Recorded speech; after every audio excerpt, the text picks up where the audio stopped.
चलिए, आज आपको ले चलते हैं एक ऐसे गांव में जो एक भयानक रहस्य और सदियों पुराने श्राप के साए में जी रहा है।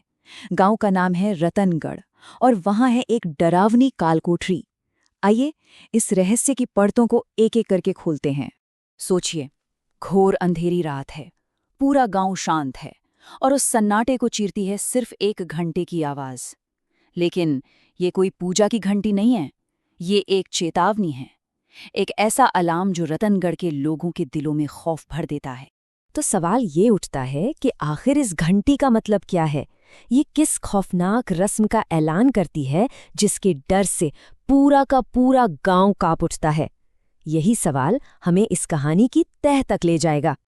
तो रतनगढ़ में हर रात होता क्या है? असल में ये एक ऐसा डरावना रिवाज है जो ना जाने कितनी पीढ़ियों से चला आ रहा है और गांव का हर इंसान इसे मानने के लिए मजबूर है। सब कुछ उस एक घंटे की आवाज से शुरू होता है और जैसे ही आवाज गूंजती है ना, पूरे गांव पर एक अजीब सा डर, एक खौफ छा जाता है। मतलब कोई भी बाहर नहीं दिखता, दुकानें, घर, सब कुछ बंद। लोग अपने अपने घरों के दरवाजे बंद करके खिड़कियों से छिपकर झांकते हैं। सड़कों पर बस मौत जैसा सन्नाटा पसर जाता है। और फिर उस रस्म का सबसे भयानक हिस्सा सामने आता है। हर बार गांव की किसी एक 25 साल की महिला को पकड़कर कालकोठरी की तरफ घसीटा जाता है और उसकी चीखें उस सन्नाटे में कहीं खो जाती हैं।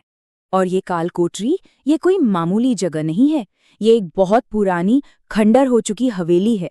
लोग कहते हैं कि वहां एक भयानक पंजे वाला कोई जीव रहता है जो हर बार अपनी बलि लेने के लिए बाहर आता है।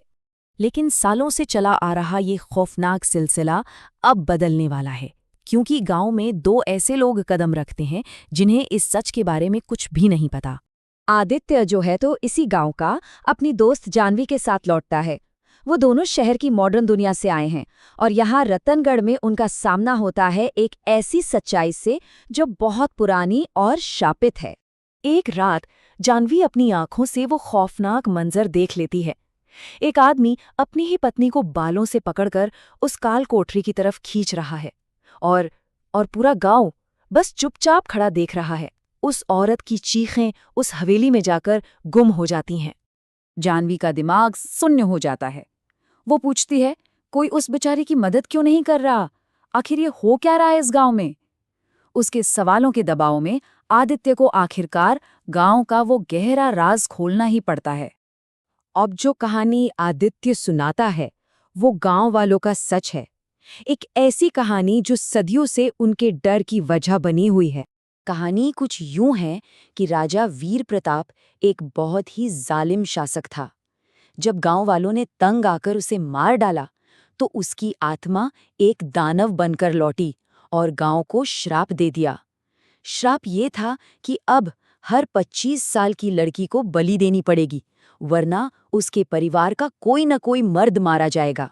गांव का हर इंसान इसी कहानी पर आंख बंद करके यकीन करता है। लेकिन क्या वाकई यही सच है या सच्चाई कुछ और ही है? कहानी का असली सच तब सामने आता है जब जानवी को कालकोठरी के अंदर एक छुपी हुई डायरी मिलती है जो खुद राजा वीर प्रताप ने लिखी थी, और उस डायरी ने कहानी को पूरी तरह से पलट कर रख दिया। उस डायरी से पता चलता है कि राजा वीर प्रताप कोई विलन नहीं था, बल्कि उसने तो अपने राज्य को दुश्मनों से बचाने के लिए एक दानव से मदद मांगी थी। लेकिन उस मदद की एक बहुत ही भयानक कीमत थी।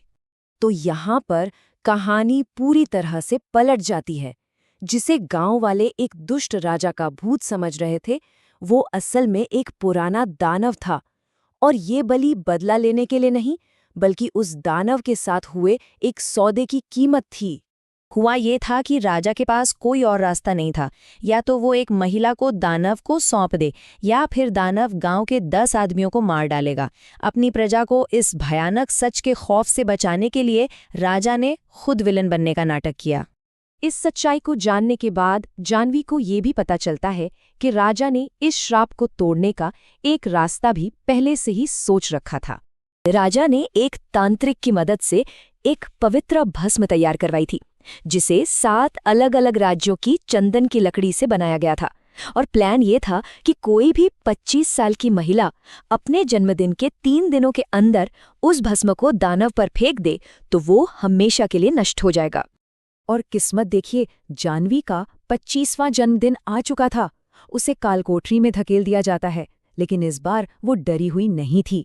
वो राजा की बरसों पुरानी योजना को पूरा करने के लिए तैयार थी। वो उस छिपे हुए कलश को ढूंढती है और दानव का सामना करती है। जैसे ही जानवी वो पवित्र भस्म उस दानव पर फेंकती है, वो भयानक चीखों के साथ जलकर राख हो जाता है। सदियों से चला आ रहा वो श्राप आखिरकार टूट जाता है और रतनगढ़ हमेशा के लिए आज़ाद हो जाता है।